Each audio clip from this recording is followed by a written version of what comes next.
Yıllardan beri bu sorunları dile getirdiğimiz halde yetkililer ilgilenmemektedirler ki. O kadar mesela 81 ilimiz ve ilçelerimiz dahil olmak üzere yalnız Bitlis ilimizde bir tane lavabo yoktur.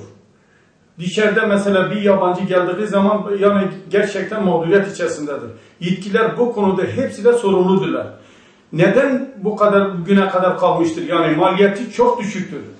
Yani sevabı yüksektir, maliyeti çok düşüktür. Yetkililer acaba bu şeylere niye seslenmiyorlar ki? Mesela bu otogarlarda, mesela bu terminallerde bu kadar vahim olduğuna dahil mesela bu kadar yabancılar geliyor, yerliler geliyor, turistler geliyor. Herkes geliyor, yani bu konuda bazı şikayetçidirler. Bu yetkililer neden sessiz kalıyorlar?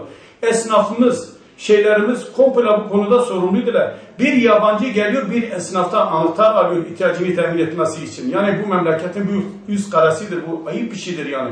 Yetkililer acilen buna bir el atılması lazım.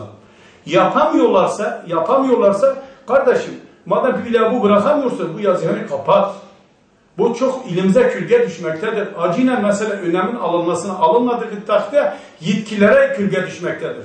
Acilen önemin alınmasına, yani bu çok acil bir konudur. Buna bir el atması lazımdır.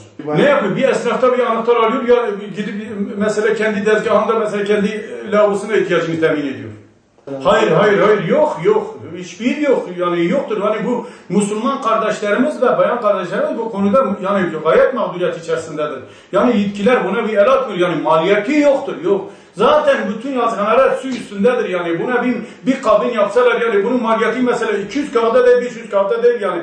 Yani yetkililer buna niye sessiz kalıyorlar bilmiyorum. Acaba eser olarak geçiyorlar. Yani 81 il ve ilçelerimiz dahil olmak üzere genellikle yurt içi ve yurt dışına gezen bir adamım, ben böyle bir vahim olarak, bir şehir vahim olarak görmemişim yani. Birkaç kez biz Sayın Belediye Başkanımıza söyledik, Sayın Valimize söyledik bu konuda.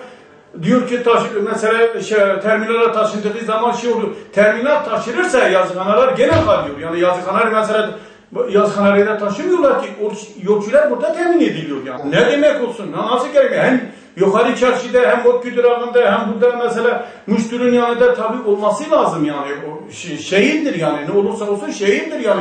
Acaba bu kadar vahim olur mu yani? Yani çok kötüdür yani. Ben bu görüntüyü doğru görmüyorum.